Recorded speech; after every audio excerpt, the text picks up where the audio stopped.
Welcome to Have You Read It, the channel where we bring books to life, one summary at a time. Whether you're here for self-help, personal growth, or business inspiration, there's something for everyone. Today, we're diving into a timeless classic that has impacted millions worldwide, Dale Carnegie's How to Win Friends and Influence People. First published in 1936, this book continues to resonate with readers today, offering practical advice on navigating human interactions, building relationships, and becoming a more likable and influential person. Get ready to unlock the secrets to improving your social skills and achieving greater success in all aspects of your life.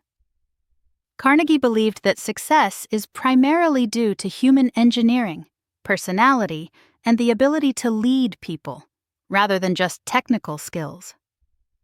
As he stated in the book's preface, around 15% of one's financial success is due to technical knowledge, while a whopping 85% is due to their human relations skills. He argued this was true even in technical fields like engineering. This book was born out of Carnegie's experience teaching public speaking and observing a greater need among his students, learning to effectively deal with people.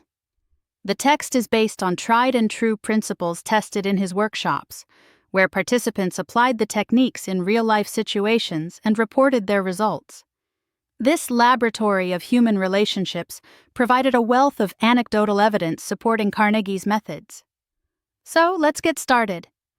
Part 1 of How to Win Friends and Influence People focuses on fundamental techniques in handling people. The first principle kicks us off with a powerful message: don't criticize, condemn, or complain. Carnegie illustrates the futility of criticism with examples like Two Gun Crowley, Al Capone, and Albert Fall, notorious criminals who never blamed themselves for their actions. He argues that criticism puts people on the defensive, wounding their pride and making them more likely to justify their behavior rather than change it. Instead of criticizing, Carnegie emphasizes understanding people's motivations. He uses the example of Abraham Lincoln, who, despite numerous opportunities to criticize incompetent generals, chose to withhold his judgment. Lincoln understood that criticism would likely be futile and would only damage his relationships with those he needed to cooperate. The second fundamental technique is to give honest and sincere appreciation. Carnegie highlights the human desire for appreciation, using examples ranging from Charles Schwab, who praised his employees lavishly, to John D. Rockefeller, who focused on the positive even when faced with significant financial losses caused by his partners. He stresses the difference between appreciation, which is sincere and heartfelt, and flattery, which is selfish and often insincere. The third technique in Part 1 is to arouse in the other person an eager want. Carnegie argues that the only way to influence people is to talk about what they want and show them how to get it. He recounts how he successfully negotiated a lower rent increase by focusing on the hotel manager's desires, and how Andrew Carnegie persuaded his nephews to write home by promising them money, which he initially didn't send. Now, on to Part 2, 6 ways to make people like you. The first way is to become genuinely interested in other people. Carnegie emphasizes that being interested in others is more effective than trying to make others interested in you. He uses the example of dogs, who win friends through their genuine enthusiasm and affection. He points out how historical figures like Theodore Roosevelt and Jim Farley mastered this principle, becoming genuinely interested in the lives of those around them, from their valets to scullery maids. He also shares the story of how he secured interviews with renowned authors simply by expressing genuine interest in their work. The second way to make people like you is simple: smile. Carnegie explains that a smile conveys liking and happiness, and even an unseen smile, such as when speaking on the telephone, can have a positive impact. He shares several anecdotes of how smiling led to positive outcomes in both business and personal interactions. The third way is to remember that a person's name is to that person the sweetest and most important sound in any language. Carnegie illustrates this principle with anecdotes about Jim Farley, who could recall thousands of names, and Andrew Carnegie, who used this skill in both personal and business dealings. He emphasizes the importance of remembering and correctly pronouncing names as a way of showing respect and making a positive impression. Way number 4. Be a good listener. Encourage others to talk about themselves. Carnegie argues that people are more interested in themselves than in you, and listening attentively is a high compliment. He shares stories of how he charmed people simply by being a good listener and encouraging them to talk about their interests and accomplishments. He suggests asking questions that others will enjoy answering and being genuinely interested in their responses. He illustrates this by recounting his conversations with a botanist and the magician Howard Thurston, who both considered him a great conversationalist simply because he listened intently. The 5th way is to talk in terms of the other person's interests. Carnegie describes how Theodore Roosevelt prepared for visitors by reading up on their interests and how this helped him build rapport. He also offers examples from the business world, showing how focusing on the customer's interests led to closed deals and strengthened relationships. The 6th and final way to make people like you is to make the other person feel important, and do it sincerely. Carnegie emphasizes the human desire to feel important and valued. He shares stories demonstrating how sincere appreciation can transform lives and build strong relationships. One example he gives is about an elderly woman who gave away her cherished Packard car to someone who showed genuine appreciation for her home and its treasures. Moving on to part 3, how to win people to your way of thinking. Principle 1. You can't win an argument. Carnegie emphasizes the futility of arguments, stating that even if you win, you lose because you damage the other person's pride and create resentment.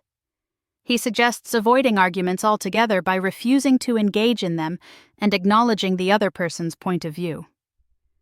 Principle 2 advises us to show respect for the other person's opinions. Never say, "You're wrong." Carnegie argues that telling someone they are wrong is a direct attack on their intelligence and self-respect. He suggests approaching disagreements with an open mind and acknowledging that you might be wrong. Principle 3 encourages us to, if you're wrong, admit it quickly and emphatically. Carnegie explains that admitting fault diffuses arguments and shows strength of character. He suggests beating the other person to the punch and acknowledging mistakes before they are pointed out. Principle 4. Begin in a friendly way. Carnegie recommends starting conversations by focusing on points of agreement rather than disagreement. This creates a positive atmosphere and makes the other person more receptive to your ideas. Principle 5. Get the other person saying yes, yes immediately. Carnegie emphasizes the importance of gaining agreement early in a conversation to build momentum and create a positive psychological dynamic. He recommends asking questions that elicit yes responses, guiding the other person toward your desired conclusion. Principle 6. Let the other person do a great deal of the talking. Carnegie suggests letting others speak their minds before presenting your own ideas. This shows respect and allows you to understand their perspective better. He provides several examples of how this technique led to successful outcomes in business and personal relationships. Principle 7. Let the other person feel the idea is his or hers. Carnegie suggests that people are more receptive to ideas they feel they have generated themselves. He advises making suggestions and letting others draw their own conclusions, giving them ownership of the idea. Principle 8. Try honestly to see things from the other person's point of view. Carnegie encourages trying to understand the other person's perspective before making judgments or trying to persuade them. This builds empathy and makes them more receptive to your suggestions. Principle 9. Be sympathetic with the other person's ideas and desires. Carnegie stresses the importance of showing empathy and understanding for the other person's feelings. He suggests using phrases like, "I don't blame you one iota for feeling as you do. If I were you, I would undoubtedly feel just as you do," to build rapport and diffuse tense situations. Principle 10. Appeal to the nobler motives. Carnegie argues that most people like to think of themselves as idealistic and unselfish. He suggests appealing to these nobler motives when trying to persuade someone, rather than focusing on selfish or manipulative tactics. Principle 11. Dramatize your ideas. Carnegie recommends making your ideas vivid and memorable through storytelling, demonstrations, and other engaging methods. He points out how advertisers effectively use this technique to sell products and suggests using similar methods to make your ideas stand out. Principle 12. Throw down a challenge. Carnegie suggests that appealing to people's competitive spirit and desire for achievement can be a powerful motivator. He provides examples of how challenges inspired individuals to overcome obstacles and achieve great things. Moving on to the final part, Part 4, which explores how to be a leader, how to change people without giving offense or arousing resentment. Principle 1. If you must find fault, this is the way to begin. Start with praise and honest appreciation to soften the blow and make the other person more receptive to criticism. Principle 2 advises how to criticize and not be hated for it, stating that it's best to call attention to people's mistakes indirectly. This approach avoids direct confrontation and allows the other person to save face. Principle 3 is to talk about your own mistakes first. This shows humility and makes the other person more open to hearing about their own errors. Principle 4 is to ask questions instead of giving direct orders. Carnegie explains that people are more likely to cooperate if they feel they have a say in the matter. Asking questions makes them feel involved in the decision-making process.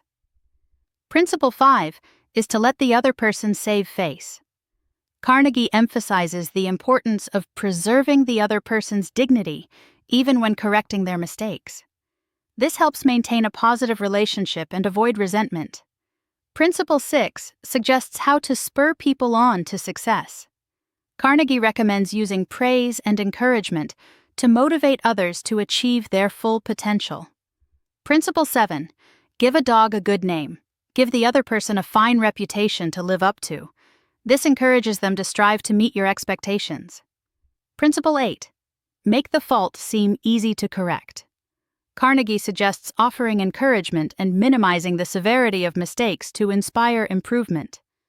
This gives the other person confidence and makes the task seem less daunting. Finally, Principle 9 is to make people glad to do what you want. Carnegie recommends aligning your requests with the other person's desires and highlighting the benefits they will receive by cooperating. This creates a win-win situation and fosters positive relationships. So, to wrap up this deep dive into Dale Carnegie's How to Win Friends and Influence People, the key takeaway is this: success in dealing with people hinges on understanding and respecting their perspectives, showing sincere appreciation, and making them feel important. Here are some easy-to-remember heuristics based on the principles we've covered. Don't criticize, condemn, or complain. Understand instead. Give honest appreciation. Make others feel valued. Talk about what the other person wants. Align your requests with their desires. Remember names and use them. Show respect and make people feel important. Be a good listener. Encourage others to talk about themselves. Talk in terms of the other person's interests. Make conversations engaging. Avoid arguments. Show respect for differing opinions. Admit fault quickly. It shows strength and diffuses tension. Begin in a friendly way. Create a positive atmosphere. Make people feel important. Show sincere appreciation. Dramatize your ideas. Make them memorable and engaging. Throw down a challenge. Inspire others to achieve their full potential. Thanks for watching. Have you read it? Make sure to give this video a thumbs up and hit that subscribe button so you never miss our next book dive.